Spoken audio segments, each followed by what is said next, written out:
Hello everyone, कैसे हैं आप सभी लोग? ठीक हैं। चलिए आज इस लेक्चर में मध्य प्रदेश का जो रिज़ल्ट आया है उसका कंप्लीट एनालिसिस किया जाएगा।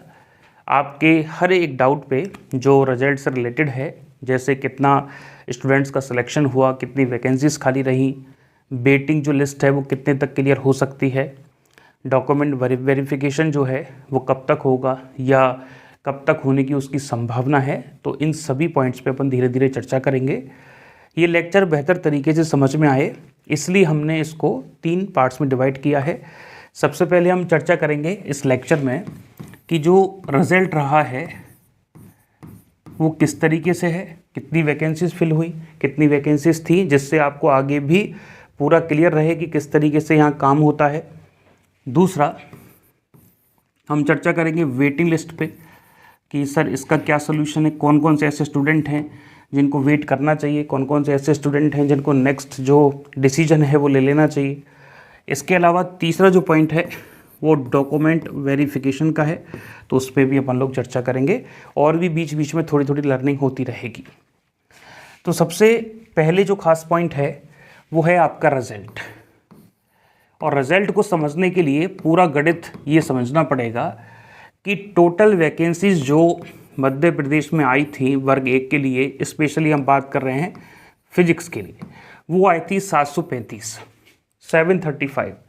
और ये वैकेंसीज जो थी वो 2 पार्ट्स में डिवाइड थी। एक तो नॉन गेस्ट टीचर्स की थी जिनको हम फ्रेशर्स कहते हैं, या डायरेक्ट रिक्वायरमेंट जिनका होता है, डायरेक्ट ज्वाइनिंग जिसकी होती है, और एक थे हमारे पास गेस्ट टीचर्स की वैकेंसी।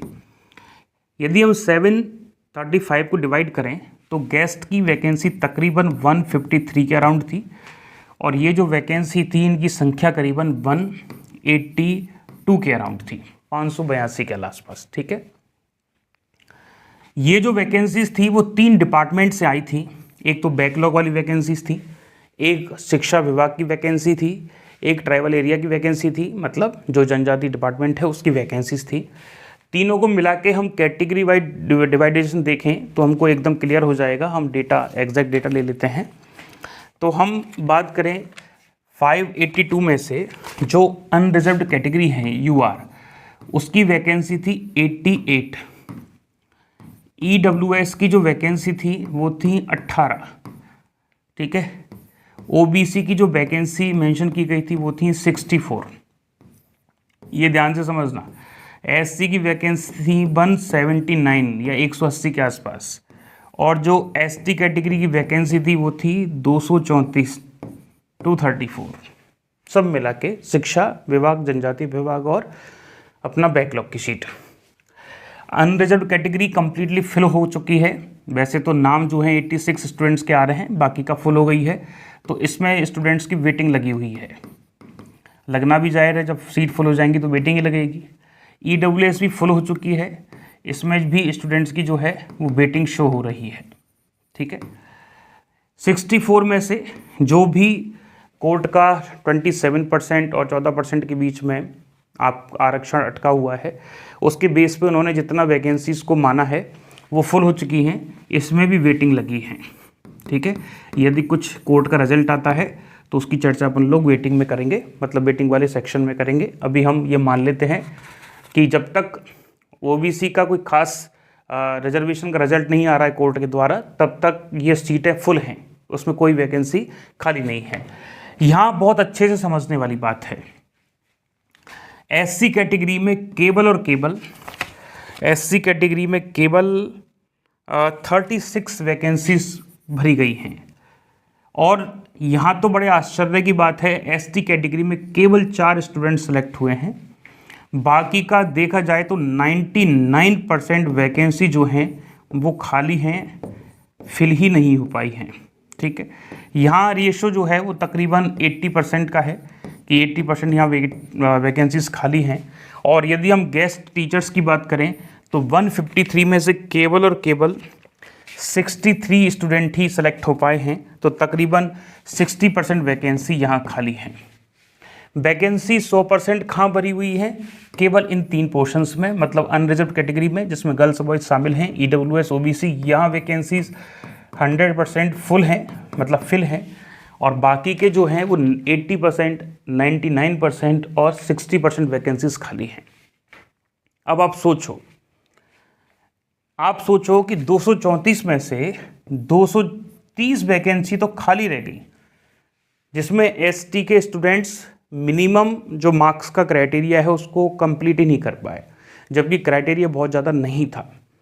एससी कैटेगरी में भी बहुत ज़्यादा सिलेक्शंस नहीं हैं, जितने हैं वो आपको दिखाई दे रहे हैं, और कैस्ट में भी बहुत सारी सीटें खाली हैं, आधी से ज़्यादा सीटें खाली हैं। तो हम आपको एक बात समझाना चाहते हैं, आप बड़े ध्यान से सुनिएगा। ये जो स्टूडेंट हैं एससी, एसटी और गेस्ट वाले, यदि ये पर डे 1 घंटे भी पढ़ाई कर लें या पर डे 1 घंटे का लेक्चर भी देख लें, और 1 घंटे का नहीं हो रहा है तो अभी से देखना चालू करें, तो आधा लेक्चर भी यदि देख लेना या आधा घंटे भी पढ़ाई कर लें, तो निश्चित तौर पे ये मिनिमम मार्क्स क्वालिफाई हो सकते हैं, क्योंकि मिनिमम मार्क्स क्वालिफाई होते ही आपका सिलेक्शन है। आपको याद होगा जब हमने मध्य प्रदेश की कट ऑफ का रिजल्ट बताया था तो स्पष्ट कहा था कि एसटी, एससी और गेस्ट में भी जो एससी एसटी के हैं उनको केवल कट ऑफ पार करना है। कट ऑफ का मतलब उनको केवल मिनिमम क्राइटेरिया को पार करना है। यदि वो पार कर गए या उस क्राइटेरिया के आखिरी पॉइंट पे भी हैं तो वो सेलेक्ट होंगे। बट आप रिजल्ट देख लीजिए, इतनी वैकेंसीज तो खाली ही हैं। इसके अलावा भी यदि आप हमसे टोटल रिजल्ट पूछो तो हम कहेंगे 735 में से केवल 239 वैकेंसी ही फिल हो पाई है। आप यदि कैलकुलेशन करोगे तो आपको पता चलेगा लगभग 735 में से 239 वैकेंसी तो खाली हैं। 70% वैकेंसी तो खाली, केवल 30% वैकेंसी बढ़ी हैं। 70% का ही डेटा है, लगभग 70% वैकेंसीज खाली रह गई। जनरल, ओबीसी और ईडब्ल्यूएस को छोड़कर बाकी की सारी वैकेंसीज जो हैं खाली पड़ी हैं, एवरेज 70%। तो आप लोग थोड़ा सा अवेयर हों, आप लोगों की ज़रूरत स्कूल्स में बहुत ज़्यादा है। अब ये जो वैकेंसीज़ खाली रह गई हैं ये सारी बैकलॉग में काउंट होंगी, मतलब एसटी, एसटी की जो 230 वैकेंसी हैं और नई वैकेंसी में जो वैकेंसी आएंगी वो ऐड होकर करीबन 300 के आसपास बन जाएंगी, 350 के आसपास बन जाएंगी। तो यदि सेलेक्ट नहीं हो पा रहे तो वैकेंसीज खाली है, स्कूल्स में टीचर्स की प्रॉब्लम आ रही है और आपको भी जॉब नहीं मिल पा रहा है। तो जो हमें स्पेशली एसटी, एससी और गेस्ट टीचर्स सुन रहे हैं उनको हम स्पेशली एडवाइस देना चाहते हैं कि आप लोग आज से ही अपनी पढ़ाई स्टार्ट कर दें और बिल्कुल रिलैक्स रहें। फिजिक्स आपको वैसे आता होगा क्योंकि आप एमएससी किए हुए होंगे, और जो स्टूडेंट एमएससी नहीं किए हैं, बीएससी, बीएड हैं, तो उनसे कह रहे हैं कि वो एमएससी कर लें। यदि इस कैटेगरी में कोई भी आता है और एमएससी कर लेता है तो अकॉर्डिंग टू डेटा सिलेक्शन सीधे तौर पे हो जाएगा, यदि उसके मिनिमम क्राइटेरिया के बराबर नंबर भी आ रहे हैं। ठीक है, तो आप यदि पर डे एक लेक्चर भी देखोगे तो भी धीरे धीरे करके सारे जो लेक्चर्स हैं वो कंप्लीट भी होंगे और आपको समझ भी आएगा। और इस बार तो हमने नोट्स देने की अरेंजमेंट भी किया है जिससे आप केवल लेक्चर को पढ़ लें, लिखे भी नहीं। नोट्स आपके पास जो है वो डाउनलोड करने की फैसिलिटी अवेलेबल रहेगी, तो आप नोट्स को डाउनलोड करें जो बोर्ड पे रहेंगे और उनको देख देख के पढ़ते जाएं तो आपके लिए आसान हो जाएगा। 1 घंटा निकालना पूरे दिन में कितना मुश्किल काम है, और 1 घंटा भी नहीं निकालना है। यदि उसकी स्पीड को 1.5 कर दें तो आपका तकरीबन जो लेक्चर है वो 45 मिनट में या 30 मिनट में पूरा हो जाएगा। डबल की स्पीड मत देखिए, ठीक है। तो इस तरीके से आप ये डेटा देख रहे होंगे, ये आपके रिजल्ट का रेशो है। और यहाँ एकदम क्लियर हो गया है कि आपके जो 735 में से केवल 240 से 239 वैकेंसी फिल हुई हैं, 70% वैकेंसीज खाली हैं। लेकिन ये जो ऊपर वाली 2 कैटेगरीज हैं इसमें ज़बरदस्त वेटिंग उन लोगों ने दी है। कई सारे स्टूडेंट्स का जो मैसेज है वो कह रहे हैं कि सर हमारी तो 200 के आसपास वेटिंग है, किसी का 181 है, किसी का 159 है। हमको ये समझ में नहीं आता इतना वेटिंग जो है वो क्यों इन लोगों ने लगाया है, क्योंकि वैकेंसीज 18 हैं ईडब्ल्यूएस की। अब इसमें 18 वेटिंग और लगा देते, 18 और लगा देते, लेकिन वैकेंसीज काफ़ी ज़्यादा वेटिंग जो है बहुत ज़्यादा लगाई गई हैं। खैर, इस मुद्दे पर हम स्पेशली वेटिंग में चर्चा करेंगे, बट आपको यहाँ समझ में आ गया है कि आप लोग ये जो खास कैटेगरी वाले लोग हैं ये अपनी पढ़ाई पे बहुत ज़्यादा फोकस अभी से स्टार्ट करें। हमने क्या किया कि जो स्टूडेंट थे उनका एक एनालिसिस किया, कई सारे कॉल्स पे बात हुई, क्योंकि यहाँ से भी पीजीटी फिजिक्स पॉइंट से भी जो रिज़ल्ट है वो काफ़ी बेहतर है और काफ़ी सारे स्टूडेंट्स जिसमें सेलेक्ट हुए हैं।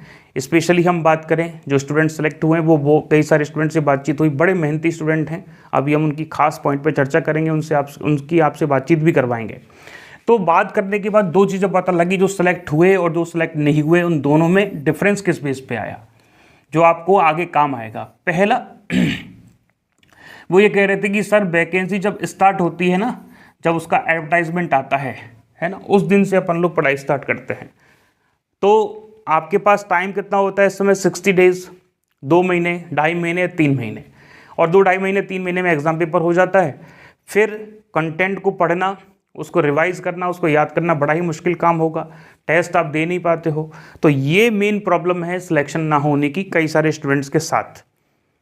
यहाँ जो स्टूडेंट सेलेक्ट हुए हैं उनमें से 2 या 3 स्टूडेंट ऐसे हैं जो हमारे यहाँ यूपी पीजीटी में एनरोल्ड हुए, मतलब उत्तर प्रदेश की जो पीजीटी के एग्ज़ाम पेपर है उसके लिए पढ़ाई किए, लेकिन वहाँ पढ़ाई करते करते मध्य प्रदेश का फॉर्म फिल भी कर दिए, क्योंकि यूपी पीजीटी में वैकेंसी 1-1.5 साल पहले आई है, आज तक उसका एग्ज़ाम पेपर नहीं हो पाया है। इवन 2 साल पहले आई है शायद, उसका पेपर नहीं हुआ तो उन लोगों ने यहाँ फॉर्म फिल किया और वो यहाँ सेलेक्ट हो गए। इसका मतलब वो लोग जो यूपी पीजीटी की प्रिपरेशन कर रहे थे, धीरे धीरे प्रिपरेशन इतनी स्ट्रांग बनी कि वो यहाँ मध्य प्रदेश में सेलेक्ट हुए। हो सकता है जब यूपी पीजीटी का होगा वापस वहाँ चले जाएं।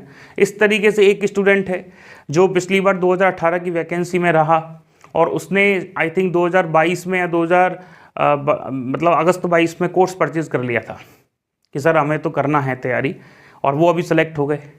वो एक बार शायद पहले बिहार में सेलेक्ट हो चुके हैं, उसके बाद अब यहाँ सेलेक्ट हो गए। तो इस तरीके से आप यदि प्रिपरेशन करोगे, अपने आप को टाइम दोगे, तो निश्चित तौर पर सिलेक्शन होते हैं। और सब्जेक्ट फिजिक्स तो ऐसा है जो आपको कहीं ना कहीं सिलेक्शन तो देता ही है। आप लोग ये समझ लीजिए, जैसे हम एक बात करें, जैसे एमपी जो सिलेबस है एमपी का, चाहे हम बात करें एमपी टेट के सिलेबस की, चाहे हम बात करें एमपी के मुख्य परीक्षा की या मेंस के सिलेबस की, तो ये सिलेबस इस तरीके से डिज़ाइन है कि इनकी आप अच्छे से यदि तैयारी करते हो, या जो हम कंटेंट आपको प्रोवाइड करते हैं वो आप यदि प्रिपेयर कर लेते हैं, तो आप मध्य प्रदेश के मेन एग्ज़ाम तक जो वैकेंसीज आती हैं, बहुत वैकेंसीज आई थी, एनबीएस आती है, केबीएस अभी आने वाली है ऐसा सुनने में आ रहा है, बिहार में वैकेंसीज चल रही हैं, तो आप इन वैकेंसीज में तो आराम से अपीयर हो सकते हो। यूपी का एग्जाम पेपर भी आप दे सकते हो, ये लीजिए, इतनी सारी वैकेंसीज में तो आप सीधे बैठ सकते हो। और भले ही आप सोचते हो नहीं सर मुझे मध्य प्रदेश में जॉब करना है, मुझे बाहर नहीं जाना है, तो एग्जाम पेपर देने में बड़ा तकलीफ है, क्यों नहीं देते हो? आपको क्या लगता है जो स्टूडेंट मध्य प्रदेश में अभी सेलेक्ट हुए हैं हमारे यहाँ से, उसमें से एक स्टूडेंट जो है वो बिहार में पोस्टेड है, वो कह रहा है मैं छोड़ के आ जाऊंगा, यहाँ आ जाऊंगा अब। तो आप क्या होता है, इनको एग्जाम देने की क्यों कह रहे हैं? क्योंकि एक बार यदि आप किसी एग्जाम पेपर का फॉर्म फिल किए है ना, तो जब एग्जाम पेपर देने जाओगे ना, उससे पहले तैयारी भी करोगे, अपने आप को एक बार वाइंड अप करोगे, कोर्स को ख़त्म भी करोगे, टेंशन भी होगा, डिप्रेशन भी होगा, लर्निंग होगी।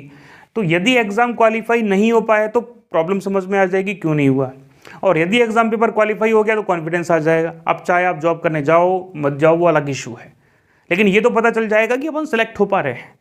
तो अभी आपको क्या करना है कि रिलेटेड जो आसपास स्टेट्स की वैकेंसी है, हम हर वैकेंसीज़ के बारे में जो आती हैं, जिनकी प्रिपरेशन हम करवाते हैं, उनकी इन्फॉर्मेशन यहाँ देते रहते हैं।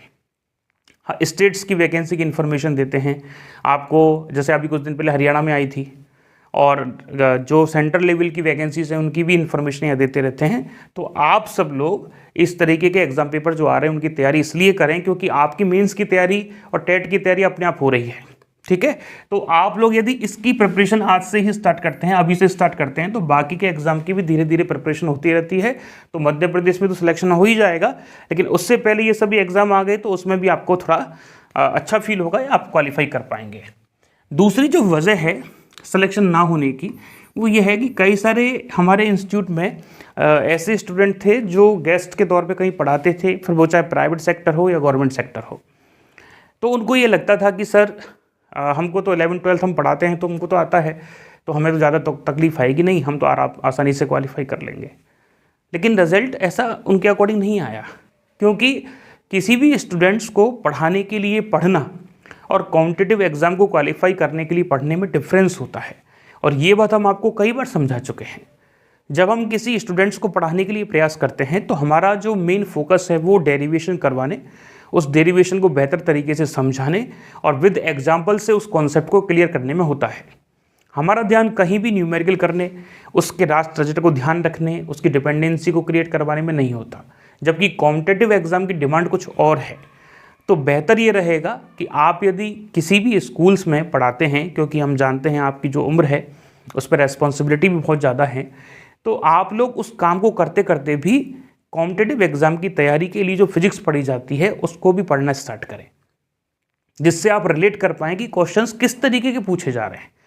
कई बार क्या होता है कि हम जो पढ़ रहे होते हैं, भले ही हम ज़्यादा मेहनत कर रहे होते हैं, लेकिन हो सकता है वो सही डायरेक्शन में ना हो। तो डायरेक्शन को जज करने के लिए आपका प्रयास होना चाहिए कि आप कॉम्पिटिटिव एग्जाम से रिलेटेड अपनी प्रिपरेशन को करने के लिए एक स्पेशल वे तैयार करें, अपने आप को मैनेज करें। इस माइंडसेट के साथ ना रहें कि साहब हमारा पास तो 11-12 का नॉलेज अवेलेबल है तो हमारा एग्जाम तो ऐसे ही क्वालिफाई हो जाएगा। आपने देखा है रिजल्ट जो भी है आपके पास क्लियर होगा। तो चलिए हम बात करते हैं नेक्स्ट हमारे पॉइंट की। तो हमने रिजल्ट पे बात कर ली, अब हम धीरे धीरे वेटिंग पे बात करते हैं। जो स्टूडेंट्स वेटिंग में हैं उनका हम क्लियर कर दें। देखो SC, ST और गेस्ट जो कि इसी SC ST से आते हैं, उनकी तो कोई वेटिंग है नहीं, क्योंकि स्टूडेंट ही नहीं है तो वेटिंग कहाँ से आएगी। ठीक है, तो इनका कॉन्सेप्ट तो हो गया क्लियर, इनका तो कोई वेटिंग का लॉजिक है ही नहीं। अब वेटिंग का जो लॉजिक है वो है अनरिजर्व कैटेगरी में, एक है EWS में, एक है OBC में, और भी कैटेगरी है शायद। वैसे तो ये 3 हैं, गर्ल्स बॉयज़ का अलग रेशो है, गेस्ट में भी EWS है। तो इस तरीके से हमारे पास वैकेंसीज इन्हीं में अवेलेबल हैं, वेटिंग इन्हीं में अवेलेबल हैं, किसी और में नहीं है।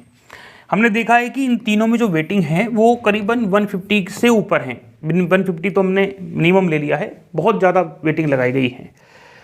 तो आपको ये सुनने में बड़ा दुख होगा और हमको कहने में बड़ा प्रॉब्लम हो रहा है कि आप इस बात से बिल्कुल स्पष्ट हो लें, आप इस बात को बिल्कुल क्लियर कर लें कि बहुत ज़्यादा वेटिंग क्लियर नहीं होती है। वेटिंग क्लियर ज़्यादा कब होती है? जब वैकेंसीज बहुत ज़्यादा हों। जनरल में हम देख रहे हैं कि यदि हम गर्ल्स बॉयज़ को मिला दें या अनरिजर्व कैटेगरी और EWS को मिला दें तो टोटल वैकेंसीज भी हमारे 100 या 106 के आसपास ही हैं, ज़्यादा नहीं है। 24 स्टूडेंट शायद अनरिजर्व कैटेगरी में शिक्षा विभाग में सेलेक्ट किए गए हैं, और करीबन 22 या 24 स्टूडेंट्स ही जो हमारा जनजातीय विभाग है वहाँ सेलेक्ट किए गए हैं। वेटिंग आप ये समझ लीजिए कि यदि पद वृद्धि नहीं होती है, क्योंकि एक हल्ला बोल और चल रहा है, एक कुछ इस तरीके का माहौल और चल रहा है जिसमें मध्य प्रदेश के जो स्टूडेंट्स हैं वो ये कोशिश कर रहे हैं कि पदों में वृद्धि हो। तो एक बात हम ये मानते हैं कि पदों में यदि वृद्धि नहीं होती है तो निश्चित तौर पे मान लीजिए कि OBC और EWS में जो वेटिंग है वो 4 से 7 ही क्लियर होंगी।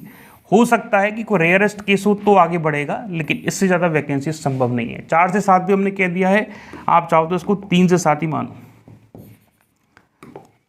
3 to 7। इससे ज़्यादा वैकेंसीज क्लियर होना बहुत मुश्किल होगा यदि वैकेंसीज इंक्रीज नहीं होती है। यदि पद में वृद्धि हो जाती है तो वो डिपेंड करेगा कि पद कितने बढ़े हैं। लेकिन ये जो अनरिजर्व्ड कैटेगरी है इसमें जो वेटिंग है वो हो सकती है कि 8 से 10 भी हो जाएं, हो सकता है कि 5 to 10 लिख देते हैं, बढ़िया रहेगा। 5 to 10 होने की संभावना है। इसमें ज़्यादा क्यों है वो अभी हम क्लियर कर दें कि अनरिजर्व्ड कैटेगरी में जो स्टूडेंट हैं वो ऐसे हैं जो अदर स्टेट के भी शामिल हैं, क्योंकि अनरिजर्व्ड का मतलब है, जनरल कैटेगरी का मतलब है कि मध्य प्रदेश के जनरल कैटेगरी के स्टूडेंट्स प्लस अदर स्टेट के सारे स्टूडेंट्स। तो इस कैटेगरी में माना कोई अदर स्टेट से है और वो कहीं और सेलेक्ट हो गया तो वो ज्वाइन नहीं करेगा। लेकिन ये दोनों वैकेंसीज जो हैं, ये दोनों जो वेटिंग है वो कैटेगरी वाली हैं, और कैटेगरी वाली वैकेंसीज में केवल और केवल मध्य प्रदेश के ही स्टूडेंट हैं। तो यदि उनके पास वर्ग 1 से बेहतर कोई जॉब नहीं होगी तो वो इस जॉब को नहीं छोड़ने वाले, वो इस जॉब को करेंगे। तो जाहिर सी बात है यहाँ वेटिंग क्लियर होने की संभावना जो है बहुत कम है, क्योंकि कोई भी स्टूडेंट वर्ग 1 जैसी पोस्ट को नहीं छोड़ेगा और अपने आसपास वैकेंसी ज्वाइनिंग लेगा। लेकिन अनरिजर्व कैटेगरी में जो अदर स्टेट की गर्ल्स हैं, हो सकता है उनको कोई इशू हो, या जो कहीं और सेलेक्ट हो गए, जैसा कि हमने बताया कि एक स्टूडेंट जो हैं वो बिहार पोस्टेड हैं, अब हो सकता है वो यहाँ वैकेंसी लें ना लें। ठीक है। तो कई सारे स्टूडेंट ऐसे हैं जिनकी अलग अलग मानसिकता होगी, डिपेंड करेगा। जैसे ये वैकेंसी का रिजल्ट आने में काफ़ी टाइम लग गया है, तो उससे पहले एक बार एनबीएस का रिजल्ट भी आ चुका है, राजस्थान का भी रिजल्ट आ चुका है और बिहार का भी रिजल्ट आ चुका है, तो झारखंड का भी शायद आ गया है। तो वैकेंसीज जो हैं वो इस तरीके से अनरिजर्व कैटेगरी की थोड़ी डिस्ट्रीब्यूटेड हो गई हैं। तो स्टूडेंट जो सेलेक्ट हुए हो सकता है उनका नाम वहाँ भी हो, तो कुछ स्टूडेंट छोड़ दें।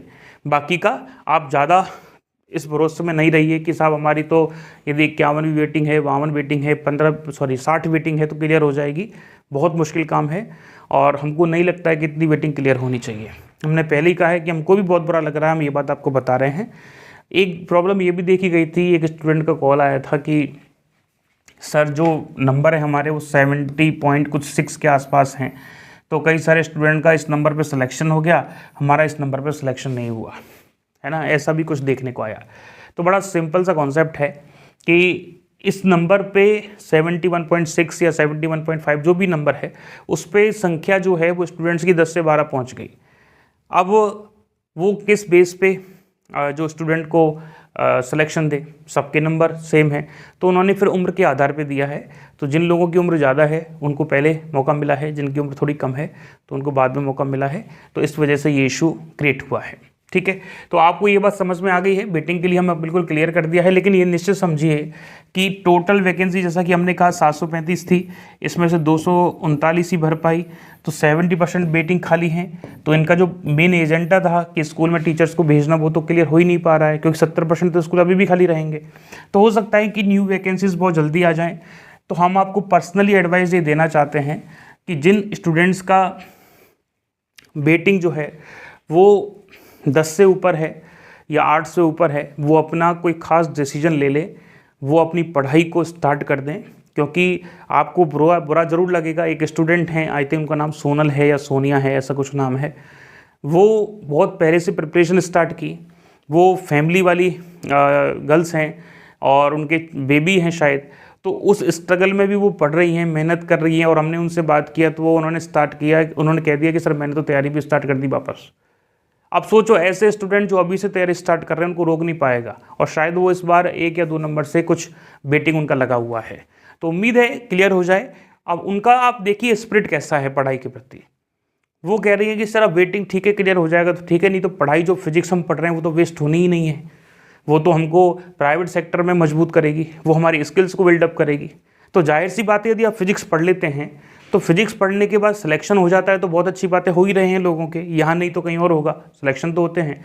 लेकिन यदि आपको लगता है कि मुझे सर फिजिक्स में खास कोई लगाव नहीं है, तो मध्य प्रदेश में मैथमेटिक्स में वर्ग 2 की वैकेंसीज और हैं, तो आप लोग अपना रुझान वहाँ भी डाइवर्ट कर सकते हैं, अपना वहाँ रुझान बना सकते हैं। बट यदि आपको लगता है कि नहीं मुझे फिजिक्स में ही वर्ग 1 का टीचर बनना है, तो अपनी प्रिपरेशन अभी से स्टार्ट कर दें। जो फ्रेशर्स हैं वो भी स्टार्ट करें, और जो इस बार वेटिंग में है वो भी स्टार्ट कर दें, ठीक है। चलिए अब हम बात करते हैं डॉक्यूमेंट वेरिफिकेशन पे। जो डॉक्यूमेंट वेरिफिकेशन है वो जितना हमको सुनने में आ रहा है वो सभी स्टूडेंट्स का होगा, जो वेटिंग में है उनका भी और जो सेलेक्ट हुए उनका भी। सेलेक्ट होने का आधार ये है कि जिनका मेरिट क्रमांक दिया गया है वो सारे सेलेक्ट हैं, और जिनका वेटिंग लिखा हुआ है वो इंतज़ार करेंगे। बट ये जो डॉक्यूमेंट वेरिफिकेशन है 2018 का हम यदि देखें तो 2018 के अकॉर्डिंग वेरिफिकेशन सबका होता है। वेरिफिकेशन से पहले आपको इन्फॉर्मेशन दी जाती है कि डॉक्यूमेंट जो हैं कौन कौन से आपको तैयार रखने हैं जिनका वेरिफिकेशन होगा, और स्कूल्स की लिस्ट भी आती है जिसमें आप स्कूल सेलेक्ट करते हो कि मुझे यहाँ पोस्टिंग चाहिए। 2018 में काफ़ी ज़्यादा स्कूल्स ओपन किए थे कि आप कहीं भी पोस्टिंग ले सकते हो, क्योंकि शायद वो 2011 के बाद सीधा 2018 में एग्ज़ाम हुआ था व्यापम घोटाले के बाद में। तो वैकेंसीज बहुत ज़्यादा ओपन हुई थी, जो स्टूडेंट सेलेक्ट हुए थे उनको मनपसंद जगह मिली थी, और वेटिंग भी पिछली बार बहुत क्लियर हुई थी। इस बार संभावना इसलिए कम है क्योंकि वैकेंसी संख्या जो है वो थोड़ी सी कम लग रही है, तो इस वजह से संभावना भी कम है। अब ये प्रॉब्लम आ रही है कि चलो ठीक है सर, डॉक्यूमेंट वेरिफिकेशन में जो डॉक्यूमेंट है वो हम तैयार कर लेंगे। एक बात ध्यान रखिए, डॉक्यूमेंट वेरिफिकेशन में जैसे कोई यूनिवर्सिटी है और वहाँ से आपकी जो डिग्री है वो इसी साल हुई है, एग्ज़ाम पेपर से पहले या पिछली साल हुई है, वहाँ का आपका मेन डिग्री नहीं आया है, वहाँ की केवल मार्कशीट आपके पास अवेलेबल है, तो वो जब डॉक्यूमेंट वेरीफाई करते हैं तो वो आपसे डिग्री की डिमांड करते हैं।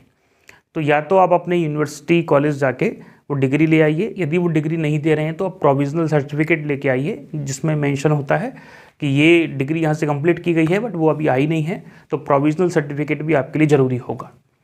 कई सारे स्टूडेंट ऐसे हैं, ऐसी इन्फॉर्मेशन के लिए जो परेशान हो रहे हैं, हमको कॉल कर रहे हैं, व्हाट्सएप पे इन्फॉर्मेशन दे रहे हैं लगातार, सर कब होगा कब होगा कब होगा। तो देखो एग्जैक्ट डेटा तो हमारे पास इसका नहीं है, लेकिन दो मत बन रहे हैं।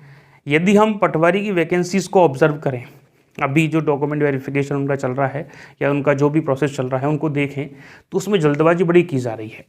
यदि अपन आधार बनाएं तो बहुत जल्दी संभावना है आपके डॉक्यूमेंट वेरीफाई होने की, लेकिन मैक्सिमम चांसेस ये हैं कि आपको न्यू सेशन में ही ज्वाइनिंग दी जाएगी, मैक्सिमम संभावना ये है। और डॉक्यूमेंट वेरिफिकेशन भी शायद लोकसभा चुनाव के बाद होगा, उससे पहले इनके पास टाइम नहीं है। मार्च में के फर्स्ट वीक में तो आई थिंक आचार संहिता भी लग जाएगी, तो शायद काम मुश्किल होगा इन लोगों के लिए, क्योंकि लोग भी सारे बिजी हो जाते हैं, जो ये सब कुछ वेरीफाई करते हैं उनकी ड्यूटीज़ भी लगती है। तो उम्मीद है, हम तो यही चाहते हैं कि जल्दी जल्दी काम हो, बट जो भी इन्फॉर्मेशन आएगी इससे रिलेटेड वो आपको पहुंचा दी जाएगी। आप लोग हमने देखे हैं कई सारे स्टूडेंट्स बहुत ज़्यादा इन्वॉल्व हो गए हैं इस चीज़ में, क्या क्या डॉक्यूमेंट आएगा, किस तरीके से वेरिफिकेशन होगा, किस तरीके से स्कूल्स में आएंगे। और जाहिर सी बात है ऐसा मन करता है, क्योंकि सिलेक्शंस बहुत मुश्किल से होते हैं। सिलेक्शन जब हो जाते हैं तो खुशी बहुत चरम लेवल पे होती है और ऐसा लगता है कि अपन रह ना जाए। जैसे हमारे एक स्टूडेंट हैं पिंकी राणा करके, उनका क्या है कि बीटेक उन्होंने किया हुआ है, बीई किया हुआ है, एमटेक भी किया हुआ है, बीएड भी किया हुआ है, तो उनका सिलेक्शन हुआ है अच्छी रैंक से। और वो बहुत बहुत मेहनती स्टूडेंट्स हैं और इतना बेहतर वो पढ़ती थी। एमपी टेट के बाद उन्होंने सेकंड डे ही एमपी मेंस की प्रिपरेशन स्टार्ट की और काफ़ी अच्छी रैंक के साथ वो सिलेक्ट हुई हैं, है ना। आपने फ़ोटो भी देखा होगा पिंकी राणा करके। तो वो जो स्टूडेंट हैं उनके कई बार फ़ोन इस चीज़ के लिए आ गए कि सर हमने बीटेक किया है, किस तरीके से वेरिफिकेशन होगा, कहीं हमको बाहर तो नहीं कर देंगे, ये तो नहीं कर देंगे। तो जाहिर सी बात है टेंशन लेना ज़रूरी हो जाता है जब नौकरी होती है और ऐसा लगता है कि हम रह ना जाएं, हम कोई चीज़ ऐसी ना रह जाए जिसको हमको पता ही ना चले। तो इसके लिए हमने क्या किया, एक व्हाट्सएप ग्रुप बना दिया है सिलेक्टेड स्टूडेंट्स का, ठीक है। तो आप क्या करेंगे कि इस व्हाट्सएप ग्रुप को ज्वाइन कर लेंगे। आप एक काम कीजिएगा, इस व्हाट्सएप ग्रुप को ज्वाइन कर लीजिएगा जिसका लिंक हमने डिस्क्रिप्शन में दे दिया है, और एक टेलीग्राम ग्रुप भी बना दिया है। बट टेलीग्राम ग्रुप तो बहुत बने हुए हैं, तो व्हाट्सएप ग्रुप पे तो क्या है कि सभी लोग लिंक रहते हैं। तो व्हाट्सएप ग्रुप का लिंक आपको डिस्क्रिप्शन में मिलेगा, उसमें सभी सेलेक्टेड स्टूडेंट्स को ऐड होना है। कोशिश ये कीजिएगा कि सिलेक्टेड ही हों, और उसमें जो भी इन्फॉर्मेशन आएगी वो आपके ग्रुप में आ जाएगी। तो आपको क्या होगा कि ऐसे स्टूडेंट से मुलाकात हो पाएगी जो सिलेक्टेड हुए हैं, आप एक दूसरे से बातचीत कर पाओगे और एक दूसरे के पोस्टिंग कहाँ अच्छा है, कौन सा जिला अच्छा है, क्योंकि सारे स्टूडेंट्स एक साथ होंगे तो बहुत सारी बातें ऐसी होंगी जो डॉक्यूमेंट वेरिफिकेशन से रिलेटेड भी होंगी, जो उनकी डेट से रिलेटेड भी होंगी, जो और भी कई सारे बेनिफिशियल तौर पे इम्पोर्टेंट हैं। तो हम क्या देखेंगे कि ये दोनों जो ग्रुप हैं उनकी लिंक हमारे डिस्क्रिप्शन में, जो वीडियो का डिस्क्रिप्शन है उसमें अवेलेबल है, आप लोग ज्वाइन करेंगे। और कोशिश ये कीजिएगा, कोशिश क्या, जिम्मेदारी है आपकी, जो सिलेक्टेड स्टूडेंट हैं या जो वेटिंग में हैं वो भी उसको ज्वाइन कर सकते हैं। चलिए, तो डॉक्यूमेंट वेरिफिकेशन में हम 2-3 बातें बता दी। एक तो जब भी इसकी प्रॉपर इन्फॉर्मेशन आएगी, कौन कौन से डॉक्यूमेंट आपको चाहिए और कब तक होने वाला है, ये सारी इन्फॉर्मेशन वहाँ आ जाएगी। अब आपकी जिम्मेदारी जो है वो केवल यह टाइम ख़राब करना नहीं है कि कब होगा कैसे होगा, वो सारी जिम्मेदारी आप छोड़ दीजिए। हमने हमारा काम कर दिया है और करते भी रहेंगे, ठीक है। सारी जिम्मेदारी जो है हम यहाँ ग्रुप पे कुछ ना कुछ बातचीत, जो भी इन्फॉर्मेशन आएगी तुरंत इसमें डलवा देंगे, तो कोई आपको परेशान होने की आवश्यकता नहीं है, वो सारी जिम्मेदारी हमारी है। आप तो अपना नेक्स्ट डिसीजन ले लीजिए। नेक्स्ट डिसीजन से क्या मतलब वो भी हम क्लियर कर देते हैं। देखो, बात ऐसा है, जब हम किसी भी एग्ज़ाम पेपर की तैयारी करते हैं, स्पेशली हम ग्रेड फर्स्ट लेक्चरर बनना चाहते हैं, वर्ग 1 का लेक्चरर बनना चाहते हैं, तो हमको क्या करना होता है, बीएससी, एमएससी, बीएड करनी होती है। उसके बाद वैकेंसीज़ का इंतज़ार करना होता है, फिर उसके रिजल्ट का इंतज़ार करना होता है, बहुत कॉम्प्लिकेटेड प्रोसेस होता है। तो जब ये पता लगे कि हमारी वेटिंग क्लियर नहीं हो पा रही है या हमारा सिलेक्शन नहीं हो पाया है, तो रियल में बहुत दुख होता है। हम भी पहले इस दुख को फील किए होंगे, लेकिन जब हम तैयारी स्टार्ट करते हैं तो ये सारी चीज़ें थोड़ी सी पीछे रह जाती हैं। 1-2 दिन आपको ज़्यादा ऐसा बुरा लगेगा, लेकिन आने वाले समय में सब कुछ बेटर हो जाएगा। हम आपसे एक बात कहना ये चाहते हैं कि आप यदि ये सोचते रहेंगे कि मेरे पड़ोसी का सिलेक्शन हो गया है, उसका वेटिंग क्लियर हो जाएगा, मेरे वहाँ के दोस्त का सिलेक्शन हो गया है, वो उसका वेटिंग क्लियर हो जाएगा, या आसपास के इन्वायरमेंट के साथ आप कंपैरिजन ही करते रहेंगे या खुद को लूज़र ही साबित करते रहेंगे कि सर मेरा सिलेक्शन नहीं हो पाया, मैं आगे पता नहीं कैसे ले पाऊँगा, तो बड़ी मुश्किल हो जाएगी। ठीक है, तो आपकी कोशिश ये रहनी चाहिए कि आप कोई इसमें एक स्ट्रॉन्ग डिसीजन लें, ठोस कदम उठाएं, और वो कदम आप तब उठा पाएंगे जब आप खुद को आइसोलेटेड होकर इंडिविजुअल वे में सोचेंगे कि मेरे को क्या करना है, मेरी रिस्पॉन्सिबिलिटी क्या है, पड़ोसी की सैलरी आएगी नहीं आएगी तो मुझे कोई फ़र्क नहीं पड़ने वाला। आप लोग खुद को देखते हुए, खुद के परिवार को देखते हुए मेहनत करने का मानस बनाइए। हम कई सारे ऐसे स्टूडेंट को जानते हैं जिनकी लाइफ में स्ट्रगल आमतौर पे जो स्ट्रगल होते हैं उससे ज़्यादा होते हैं। कई सारे ऐसे स्टूडेंट हैं, वो बहुत ज़्यादा मेहनत करते हैं, बट कभी कभार रिजल्ट ऐसा आता है जो उनकी इच्छा के विपरीत होता है और भगवान किसी किसी से ज़्यादा मेहनत करवाता है, तो हो सकता है आप उसी कैटेगरी में हो। लेकिन आप यदि ज़्यादा मेहनत कर रहे हैं, उसके बाद भी सिलेक्शंस नहीं हो रहे हैं, तो उम्मीद ये है कि आपके आने वाले समय में जो चीज़ें होंगी बहुत बेहतर होंगी।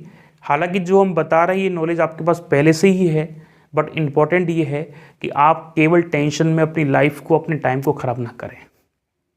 कोई फ़र्क नहीं पड़ता है कि सबकी जो शुरुआत है अपनी लाइफ को जीने की, अपने करियर को बनाने की, वो सेम पॉइंट पे हो सकता है कि कुछ व्यक्ति ऐसे हों जिनकी लाइफ की शुरुआत अब हो, कुछ हो सकता है ऐसे व्यक्ति हो जिनकी लाइफ की शुरुआत जो है या बेहतर जो शुरुआत है वो 5 साल बाद, 2 साल बाद, 1 साल बाद हो।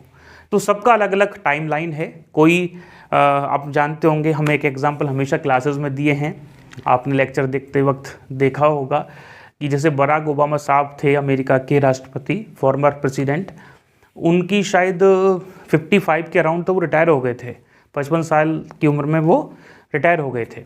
लेकिन जो नरेंद्र मोदी जी हैं, उन्होंने अपनी यात्रा को, प्रधानमंत्री बनने की जो प्रोसेस है उसको शायद 68 या 70 में स्टार्ट किया है।